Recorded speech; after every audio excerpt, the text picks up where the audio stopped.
اگلا سوال حضرت شامل کرتے ہیں. حاجرہ بی بی ہیں، کہتی ہیں میں بہت بیمار رہتی ہوں، روزہ نہیں رکھ سکتی، گھر میں ویسے ہی کھانے کے لالے پڑے ہیں، ایسے میں کسی کو روزہ کیسے رکھوا سکتی ہوں؟ برائے مہربانی فرمائیے کہ میرے جیسے ضرورت مندوں کے لیے اس حالت میں کیا حکم ہے؟ روزہ رکھوانے کی تو بات ہی نہیں ہے.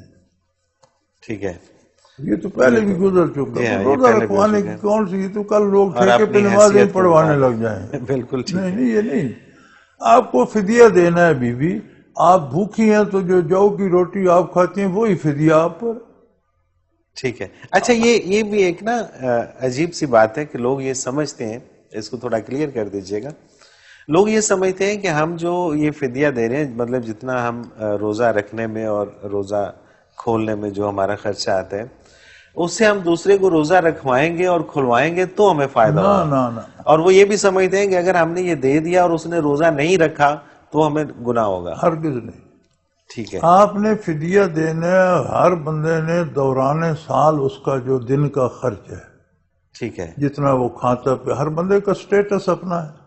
ایک بندے کا دن 5 روپے میں گزر جاتا ہے، ایک کا 5,000 میں گزرتا ہے. صحیح، بالکل ٹھیک ہوگا. ایک بندے کا ناشتہ کھانا سے پیر کی چائے، شام کا کھانا، وہ ملائیں تو شاید 5,000 سے بھی بڑھ جائے. بالکل ایک ٹھیک. غریب آدمی کی شاید 5 روپے میں پورا جائے. تو جو صحیح 5 میں کرتا ہے وہ 5 ہی دے. صحیح. 5 بھی نہیں ہے تو اپنا جو ہے جو کی روٹی آدھی آدھی کر لو، آدھی خود کھا لو، آدھی کسی غریب کو کسی دے دو. غریب کو دے دو. بے فدیہ شک. ہو جائے.